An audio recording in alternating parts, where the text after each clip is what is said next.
Hey everyone, Alex here with Beer Powered Gaming. Just wanted to wish you all a happy new year. I hope you enjoyed the festivities. I know I did. Spent way too much time on the charger last night. This Beer Powered Gamer did. But let's see. I'm going to kick off this new year with a brand new game that I have had the immense pleasure of playing over the last couple days. It's called Star Ruler 2. It's still in Steam Early Access, and normally I don't really bother with the early access titles, but I love the first Star Ruler so much. I ended up picking it up on a Humble Bundle, and I just threw it on. I was like, you know what? Let's try it out. Love Sins of a Solar Empire. Kind of seems like the same deal. And I had a really good time with it. And so I decided to give Star Ruler 2 a shot. And I have to say, it is one of the best 4X real time strategy space games I have played in a long time since Sins of a Solar Empire, and I think this is actually, in my opinion, a little bit better than Sins. Not as beautiful at being an indie game, but it's definitely one game we're trying out. So I'm gonna play a little bit here, give you kind of a brief rundown of the game here. We're gonna do a really small game. I can probably finish it in about 30 minutes, but the game is as big as you want it to be, or as big as your computer can handle. So we can go to clicking a new game here. Uh, Funny thing is, there's no humans in this game. You can still customize your race and everything like that. So you can go customize race. It only has two ship skins so far. We can do the Gevron or the Volcor. These are your portraits. So like I said, no humans. So it's gonna be these little blue Martian-looking dudes. We're gonna name our empire the Beer Powered Empire or Consortium. That's a nice one. I like Consortium. Consortium. All right, so and you can customize your race here. You can change the colors of your weapon, like your lasers, your pew pews, and then there's little traits you can do. Kind of basically similar to galactic civilizations. You can some traits cost points, some traits uh, refund points. So we can be poor, and that gives me a point which I can use on industrious, which gives me more labor, and then I can do stuff like that. FTL is a new thing that they introduced to this game that wasn't in the first one.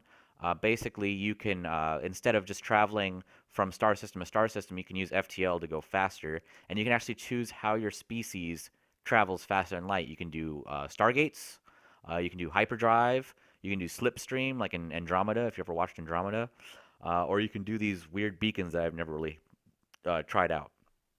Slipstream's pretty cool, but you need to actually have special ships within your fleet to use them. You can change your personality a little bit. I always like to go war minded, and then I like to use the two extra points to get cunning and ancient vessel. But anyway, so we made a little race here. Let's go ahead. We can go to the game options. We can choose our maps, and we can totally customize everything. So, like I said, this game can be as big as your computer can handle. So theoretically, you can literally see it says how many systems you want, star systems you want. You can literally play in the Milky Way galaxy. I mean, your computer will not be able to handle it, but you can theoretically play in a galaxy that has 200, let's see, what was that, thousand, million, billion. Okay, so there you go. That's 200 billion star systems. That's how many star systems are presumably in the Milky Way galaxy. So you can do that if your computer can handle it. You can also change some of the settings around, enable civilian trade ships, enable dread pirates, revenant parts, which are like the ascendant crystals in Galactic Civs. You just collect them. Only you don't immediately win when you collect all these artifacts. It just gives you a really powerful ship that I guess you can go and conquer the galaxy with, which is kind of cool. I haven't actually won a game yet. I've just been playing. The first game I played, I had a thousand star systems. I haven't played over a thousand star systems, and I'm nowhere near done with that game. So I'm just having a lot of fun with it. But so when you try to start a game with your 200 billion star systems, it's going to say, warning, you are creating a ludicrously large map of more than 1,000 systems. Unless you are from the future and are running Star Ruler 2 on a 238 or 2038 model Core i4-2, you will experience lag and slow down later into the game. Additionally, your gameplay experience will be negatively affected by the much, much slower pace of the game. We recommend playing the game with around 10 to 20 systems per empire for optimal gameplay results. Proceed anyways, you're crazy. I'm kind of afraid to push this button because I'm afraid my computer's going to explode. But nothing ventured, nothing gained. So let's see if this game will actually create a simulation of the Milky Way with 200 billion star systems. It's it's building me our galaxy right now. The frame rate's probably going to drop a lot, and this game's going to like get really choppy. But let's see if this can happen. It might even actually just freeze. It might actually just freeze. 200 billion star systems. I don't even think the game it was made to handle something like that. I don't think it froze. Uh,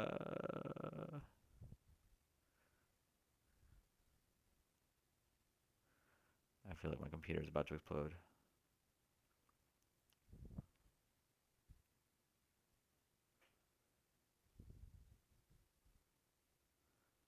Yeah, I don't think it's happening. I don't think it's happening.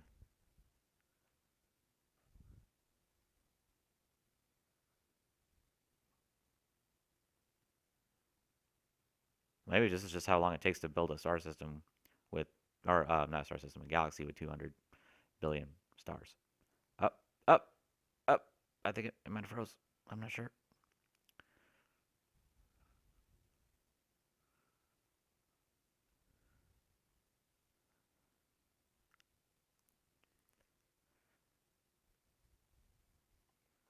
So crazy. So crazy. I think it froze. Okay, so it froze. It didn't really work. Obviously, can't do that. I would say, presumably, in the far future, when we have supercomputers, or if I linked a bunch of computers together, I could probably get it to work. But I have been able to play with a Galaxy all the way up to 1,000 star systems. But we're gonna do a really small game real quick. We're only gonna do like 30 star systems. That's fine for right now, and we're gonna just have all the options. We're just gonna play a real quick game. All right, so we're gonna start the game. And here we are. So this is basically my galaxy. It's a little tiny little spiral galaxy. It's only got 30 star systems, so we're gonna run into the Empire pretty quick. Um, you start off with one little fleet here. This is our fleet here. The cool thing about fleets is when you build ships, the fleets are built the same way as like if you played Rome 2 Total War. You can open up here and you can actually build your ships from here. So that's really cool. So you don't have to like build ships separately and then just put them in fleets, put them in fleets. It's really fleet management is probably the best in this game that it has ever been in any Space 4X game that I've ever played, and it's pretty awesome. And so like I said, the FTL, I could either move here the traditional way, which is really slow, or I could use FTL. This is your FTL charge right here. That's how much energy you have. You can increase that through buildings and stuff like that. But let's start real easy with, okay, so here's my main planet, Dupualik 1. Each planet has resources. Well, I mean, not all of them. Some of them are barren, but the ones that have resources. So right now, this planet has food and water, which makes it go up to level 1. Each planet has up to 4 levels, I believe. I've only made it up to level 3 so far. But trade is incredibly, extremely, extremely important in this game. It's the only way for your planets to level up and therefore give you money. So here's your budget. You get this is how much money you're going to get each budget is like a cycle. So right now I have 550,000 whatever money that is, dollars, I guess. And next cycle, I'm only going to get $434,000. You can't save money. This is like a real government. Governments don't save money. The money comes in and then it goes right back out immediately. So what happens is if I don't spend this, it's going to be funneled back into the empire in many different ways. You can go into welfare, which gives you more influence to spend on diplomacy, power, so that you can activate certain artifacts in the galaxy, research. Research is something that is really cool in this game, and then public works, which means it just so you can have labor and stuff like that, and building ships and stuff like that. The planets themselves are completely independent. You do not. They will build their own stuff. They'll build their own cities. They'll build their own factories. They'll build their own things, and as they level up, more and more buildings appear. Planets you can nudge planets into a certain direction using things called pressure. And there are certain planets in the galaxy that have these different resources, like titanium, coal, and like all these other different resources. And when you trade those resources to a planet, it pushes that planet, it pressures that planet to do those certain things. So if you put coal if you start sending coal to a planet, they'll start building buildings to provide energy, which builds up your energy here to activate things like that. You can find different like crystals and stuff like that, which turn your planets into like research planets. And then you can also guide your planet yourself with imperial buildings. They're called imperial buildings, which are these little buildings over here. So I could build a research complex, which pressures the city to start generating research. So he adds 1 research pressure and stuff like that. These buildings are super expensive and have really expensive upkeep. So really, what you want to do is you want to build as few of those as possible, and you really just want to focus on pressuring your planets through trade to naturally build their own buildings. It's a very free market capitalism kind of game here. You build your ships here. You can build fleets through here. I always like to start out with a scout. And then based on how many factories and how much labor you have, determines how fast things are built. So we're going to build a scout real quick. And then, so you have your diplomacy tab. Diplomacy is really cool. How diplomacy works in this game is you have these cards. And in most 4X games, influence is basically just a passive stat in the background, which determines the weight of your actions and how much your actions affect the galaxy at large. In this one, influence is an active resource that you need to do diplomatic actions, such as negotiating, naming a planet, naming a flagship. And they all have different effects. Like naming a flagship gives it 10% extra effectiveness, because now it's special. So it costs things, and it costs points to do these things. And you can buy more cards depending on stuff that you want to do. Negotiating is really cool because when you do certain things, certain diplomatic things, it all goes up to a vote, and you have people that oppose you. Other empires will oppose you. So like if you want to, let's say someone settles, let's say an opposing empire comes in, and they want to settle this planet. Let's say they settle this planet in your area. So now there's an enemy planet here. Now I could send a fleet and totally attack the planet and kill everybody on it, and then take it for myself. That's what you would do in a normal 4X game. What you can do now in this game is you can go into your diplomacy and say, if you have the card, there's annex system and annex planet. You can go, okay, I want to annex this planet, and then you choose the planet you want to annex, and then it goes up to a vote. And basically what happens is the opposing empire will use cards to oppose your action, and you have to use cards to support your action. So like negotiate will add 1 weight to your vote. Or it can either add 1, you can have some add 4, they all have different stats. So you want to use that to enforce your action. And if you win, then you can peacefully annex a planet or an entire star system. Like in Annex System, you can annex an entire star system, and all of the planets in that star system will now be under your control. And of course, they might retaliate, with military force. You might have to defend the star system from them trying to reclaim it from force, or they might, annex. You might use all your influence cards to annex a star system, and they'll just take it back because you don't have the influence cards to oppose their action. But anyway, so my scout ship is finished. What I'm going to do is I'm going to quickly go. I'm going to use FTL, the hyperdrive, and I'm going to do a quick jump over here. You can see it is getting into hyperdrive. Now you can zoom all the way in. You can look around. It's totally 100% three-dimensional. It's actually really pretty. Like I said, it's not as beautiful as Sins, but it is a really pretty game. So now, okay, my ship is in hyperdrive, and it's traveling to a different star system. You can see, okay, so there's a remnant. Oops. Get out of there, you're gonna die. Get out of there. Quickly. It's probably going to die. But okay, so those are like your barbarians. Like in most other games you have barbarians. But yeah, you look at the weapons effects, are pretty cool. I'm probably not going to, yeah. Oh, did I make it? Yeah, I made it. Sweet. Okay, I made it out. So it's really cool. Fleet combat is really fun. We can go over here and attack this fleet. I'm going to send my fleet in there. We're going to do battle real quick. I'm going to have this planet colonized. All you have to do is click colonize this. You don't have to build colony ships. It's all based on the population of your home planet and how much money you have. It costs money to colonize planets, and it affects your budget as you're colonizing. See, there's your planet income, colonizer, stuff like that. All it does is it sends these little colony ships to a planet here. The cool thing is that you can stop someone from colonizing a planet by going in and killing the colony ships. You can send your fleet and attack colony ships. And these remnants will also attack colony ships. But we can go in and we can just start fighting here. So this is your fleet combat.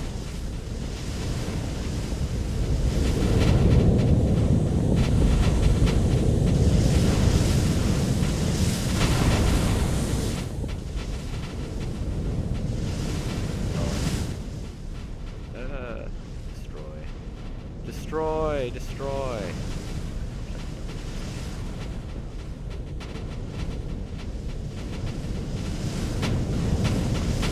You can see how they're doing, how their health and strength are doing. I think. Alright, so I think we're winning. And we're winning. Maybe.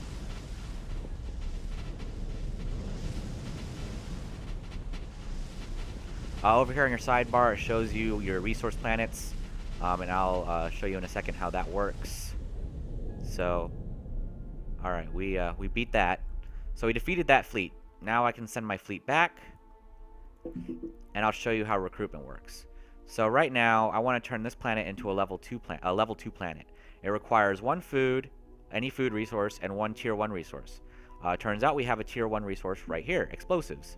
Now, a tier 1 resource also gives pressures your planet to do certain things. So explosives generates free support ships at the consuming planet. So once I send the explosives to my home planet, what it's going to do is my home planet will start generating defensive ships for free to defend the home system. Now that my fleet is here, what I'm going to do is it's going to tell I can rebuy every one of the ships that I lost in the battle. Or I can look over here, it'll show me I lost 25 ships. I lost 25 gunships, I lost 3 missile boats, and 1 beam ship. So I can either actively build those individually, or I can just, if I have enough money, which I do, I can rebuy the entire fleet. And the nearest starport or foundry is going to build those ships for me. I don't think it actually shows you there, but it's going to build those ships. So as you can see, the ships are built and they're going into the fleet. So you can recruit into the fleet from the fleet itself, and when you build new ships, you can create a fleet. It'll come out as its own fleet. So it's really cool. You can build an individual ship, or you can build the ship and its fleet all at the same time, and they build simultaneously. It's really cool. And just like any other game, you can design your own ships, and you can edit them as you want. These are your modules here. So you have modules, you can play around with that. We can do all kinds of different armors. You know, I can armor up my ship. I can put weapons, new weapons on my ship, like missile launchers and stuff like that. And over here are the stats. So you have so much power, so much control, so much different things that determine what you can put on your ship. So if I put too many weapons on my ship, eventually it's going to say I don't have enough control, which means I would need to build another bridge to increase. So there you go. So I can actually put all these weapons on my ship, but then I have to worry about ammo. Every ship has its own ammo, so I would need to go into, I think it's not equipment. I'm not sure. Oh yeah, supply storage, I think. Yeah. So then I have to go to supply storage and, you know, give it more ammo and stuff like that. So, and then I just save the design if I want to, but we're not going to do that real quick. Here's the research tree. When you generate research, research is an active resource that you have to generate either by sending resources to a research resource to your home planet, pressuring it to build its own research centers, or building an imperial research center, or by subsidizing research through your money, through your basically spending all of your wealth on research that you don't spend building, buying ships, and colonizing and stuff like that. Basically, all you do is you can go click once you have the amount of research points. you click research, and it has a time limit. Research time 60 seconds, and then it researches that. You get that little bonus, as well as unlocking more research in the tree. This is your research tree, and there's all kinds of fun, awesome things to do within the research tree, which add to your ships, your empire, and other things. So let's go back to getting this planet into a level 2 planet. So what we're going to do is we're going to colonize this planet. And what I'm going to do is, in order to export explosives to my home planet, it needs to become a level 1 planet because it's a level 1 resource. So level 2 resources require a level 2 planet to export. Level 1 planets require, or level 1 resources require a level 1 planet. And then your basic resources, food and water, don't require your planet to be leveled up at all. Those are going to be your basic planets. You're only going to have a handful of planets at level 3 or higher, and then generally all of your other planets are going to be somewhere between the level 1, level 2 range. And then your basic planets, your basic resource planets, aren't going to level up much higher than level 1. So that's basically how your empire develops, and it's really intuitive that way. So I'm going to get this planet colonized, and I'm going to queue up a trade. I'm going to I'm going to export my water to this planet, and now this planet can't use the water resource. So basically, all this planet is doing is providing water to this planet. So if I wanted to level up this planet to level 1 now, I would have to find water from a different planet. So that's why these basic resource planets, generally just stay the way they are. So, and I can speed up the game time here. We can play at a faster rate because nothing exciting is really going to happen. So, actually, I think two times is good enough. All right, so this planet has water. Now all it needs is food. So we're going to go find a food planet real quick. I believe this is a food planet. Yep. We're going to colonize that planet real quick. All right, there's just like any other, just like galactic civilizations, there are anomalies that we can scan, and they give you different little bonuses. Sometimes you find an old artifact. Sometimes you find an abandoned mining colony that you can use to mine and stuff like that. And so it takes time to scan. You can actually physically watch it. It's using its little scanning beam there to scan the debris field, and then it'll send you a notification here on the side when it's done. You have all your little empire tabs up here. You have, okay, so you have 2 spheres. This is your imperial sphere. This is the boundary of your empire, this blue. This gray is your influence sphere. This is how much influence you have in the universe. Or not the universe, the galaxy at large. So, for example, if another enemy empire colonized this system, because it's in your influence sphere, you have diplomatic options to prevent him from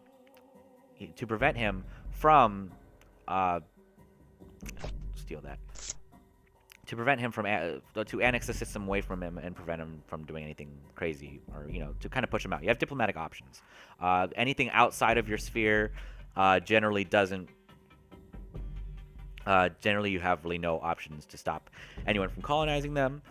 Also, it affects your trade. So, let's say I colonized this star system, but I didn't colonize this star system. Okay, my influence, I'm going to build an influence sphere here, but I need to connect this star system in order for me to trade any resources from this star system to any of these star systems over here. All right, so like for example, if there was a really powerful resource that I wanted to send to my home planet, I would have to colonize this star system and that star system in order to create a chain so that my ships can make it into that area. So let's go ahead. I think I have food. Yep, there's a food planet. What I'm going to do is I'm going to send the food to that planet, which now will turn this planet into a level 1 planet as soon as it grows in population. And so I'm going to queue up a trade to send the explosives to that planet. And like I said, trade is incredibly important in this game in order to develop your empire. It's one of the only, I think it is the only 4X strategy game that makes trade that vitally important to your empire. It's kind of like playing those like the Anno games, Anno 1404, Dawn of Discovery, Anno 2070, stuff like that. In order to level up, you always had to get requirements. So, but it's not like so ingrained that you can't play the game that you want the way you want to play it. Like you got an island in Anno, and it has to be built a certain way, or else you won't have the resources, and the whole thing will fail. You have a little bit more freedom in this game. So now I'm generating 39 research per minute, and that increases as I find more research and stuff like that. And as you can see, my research points are coming up. As well as my budget is increasing because I've increased trade. So my planets are leveling up.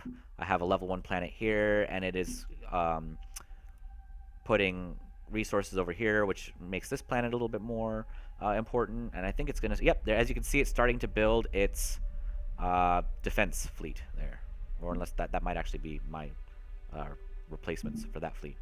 But that's pretty cool. They all kind of move around. But I think it's as soon as it's finished replacing my losses, it should start building its own defense fleets.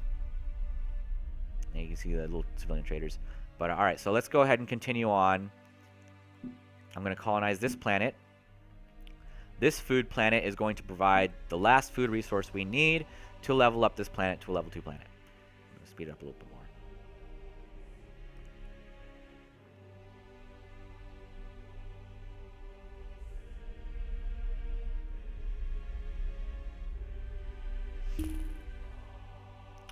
Alright, I have made first contact with the Empire, with Empire 3. Let's go ahead and set him to Auto Explorer so I can explore the galaxy. We will build another scout ship to help out. And I'm going to do my first research. So I'm going to research metallurgy, which is going to increase my labor, which makes ships grow faster. So I'm going to hit research, it spends the points, and then it starts to research, just like that. I have made contact with all of everybody already. Now here's my scout ship. I'm going to have him auto-explore. Now that my planet has grown, oh, I can't fit one in there. Alright, might have to be a different planet. Oh, this one's ready to go. We are going to export the food. And now this is going to be a level 2 planet. And it is. It's a level 2 planet. Awesome. So now our home world is at level 2. Should start developing a little bit more over here. You have little orbitals. We can build shipyards, commerce stations, supply depots. Every ship in your fleet has fuel requirements. So there's basically it's all part of the supply. So you have fuel and ammo. In the first game, it was all individualized. You had fuel, energy, ammo, all these different things that you had to monitor. But if I set this fleet into deep space and left them outside of a star system, or in an uninhabited star system, eventually the supplies will dwindle and the ships will eventually fail. And you'll lose the whole entire fleet. So you do want supply depots. You can build supply depots in different star systems, uninhabited star systems, and that will... keep them that will keep them supplied if you're going on long excursions outside of the thing. The Empire 3 have gloriously named Empire 3 Prime. Oh, they named a planet. Okay, cool. Alright, so what I'm going to do now... Oh, that's their empire over there. Sweet. I'm going to continue. I'm going to build a new fleet. Here. So I'm going to build a Titan fleet. That's like that's mainly for like heavy combat. These are like your planet crackers. So I'm gonna build my one Titan, and now I'm going to build its support fleets. So I'm gonna give it a couple heavy gunships. Ooh, I can't build. Okay, so I can only build one. But as you can see, as the fleet's building, this is the that is the whatchamacallit, the fleet there, the support fleet. So basically, I can build its entire fleet. Very expensive, but I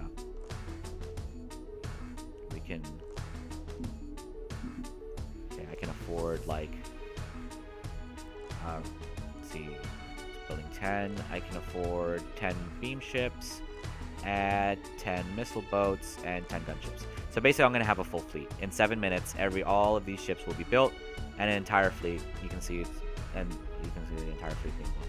This, I think, is actually my defense ships that I get from transporting explosives. I do. Fleets can also scan anomalies. Oops, that's an asteroid. So I can have them scan anomaly. Let's see. Anomaly in Thaindes has been fully scanned. Attempt to activate and gain control of the warship. Scrap the warship for parts and solid technology on the black market. Let's get a warship. Locating the source of the signal, you find a mostly intact ancient warship. The warship's internals appear to have been damaged more than we anticipated and will require intensive refitting. Unfortunately, we've been able to decode the ship's programming. In the meantime, we will be able to fully operate the ship.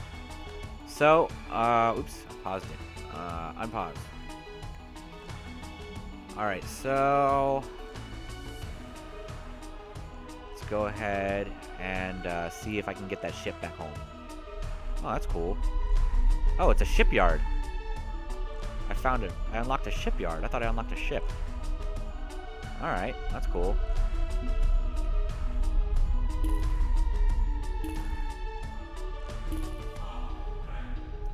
Titan has been built. Alright, so now you can see I have my new fleet right here. Completely 100% built. Okay, here's what I was talking about. So, he wants to become Senate. He wants to host the Senate. I can negotiate against. So I can play in opposition. And what it does is now he's going to lose. He's going to submit another card. He has +7. He has 13 total support. I have 3 minutes to either oppose him or support him. So I can go ahead and I can oppose, but it's not going to do anything. I can't beat that kind of support. So he's basically going to win. So now I go back to diplomacy. I can also propose a new treaty. I can name the treaty anything I want. I can be like, okay, and I can, okay, I want to know what you see. I want to see what you see. And he'll say, he has declined to sign the Imperial Accord. Okay. So, alright, so that pisses me off. So what I'm going to do now is I'm going to demand their subjugation.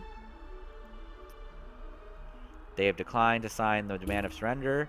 So what I'm going to do is now I'm going to declare war on them. And I'm going to send my fleet. My Titan fleet. Go, Titan fleet.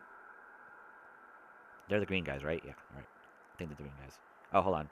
I can use faster light travel. Bam. One fleet. And I'll send the other fleet as well. Faster light travel. Bam.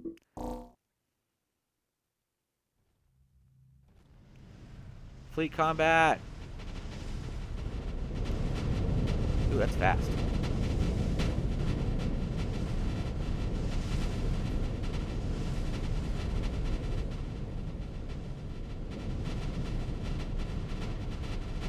Support my ships. Here comes my support fleet. Bam. They are completely unprepared for my war-minded galaxy. Oh, they're bringing in another fleet. They brought in their support fleet. This is a heated, pitched battle.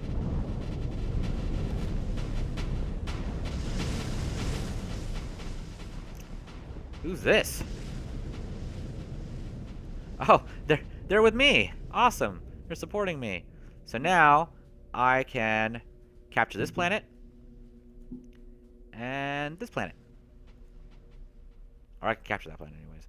But yeah, see, as you can see, they're trying to colonize, and I'm going to destroy all their colony ships, preventing them from colonizing. And then I'll blockade their world so they can no longer build any more colony ships.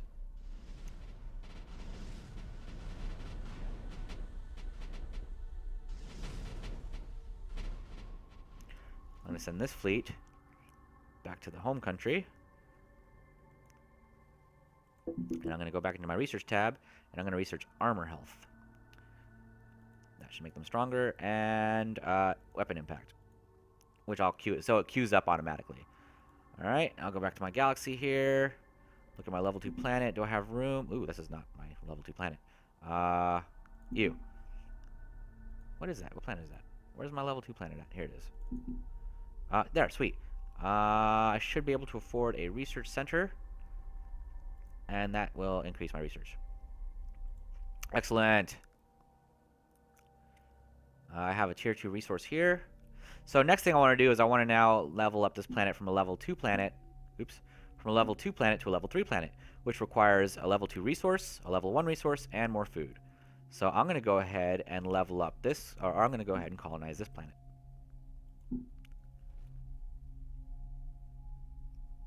There's a small remnant fleet there. Protecting an energy cache. I should probably grab that.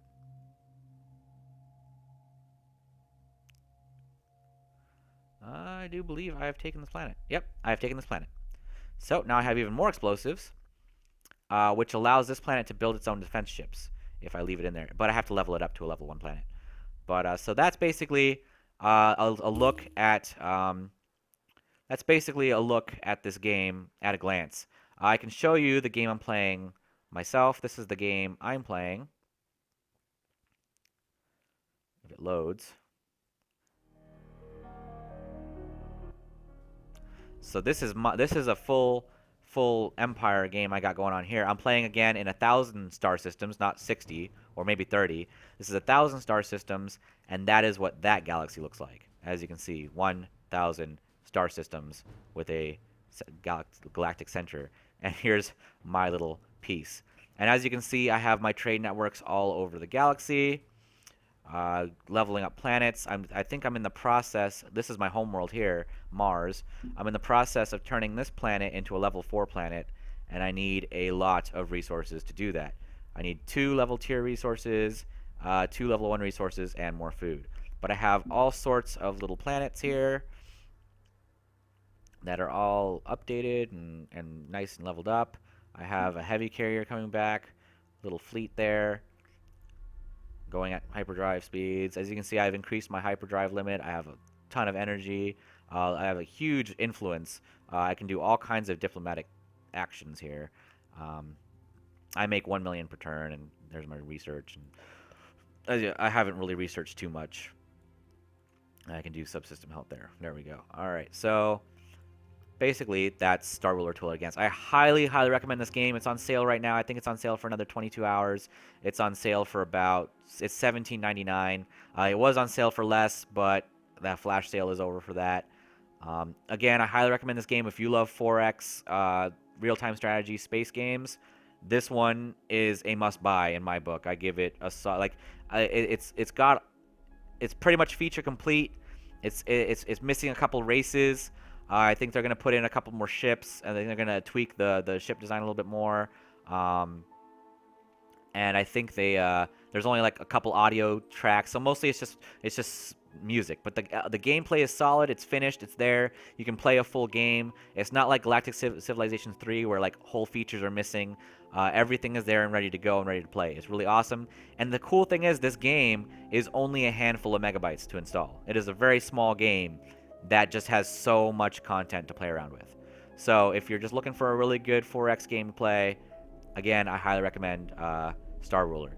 But enjoy your New Year's, and I'll see you for another feature. We've got some cool games coming along. We got a whole new year for Beer Powered Gaming. Going to be bringing in some new contests, new prizes to win. So definitely subscribe. Stick around. I got some reviews coming. I mean, 2015 is going to be a pretty great year for great gaming. We got No Man's Sky coming out. We got The Witcher 3 coming out. Just so much awesome stuff to look forward to this year that I'm very excited to bring back Beer Powered Gaming to everybody. So, enjoy your new year, and we will see you all around.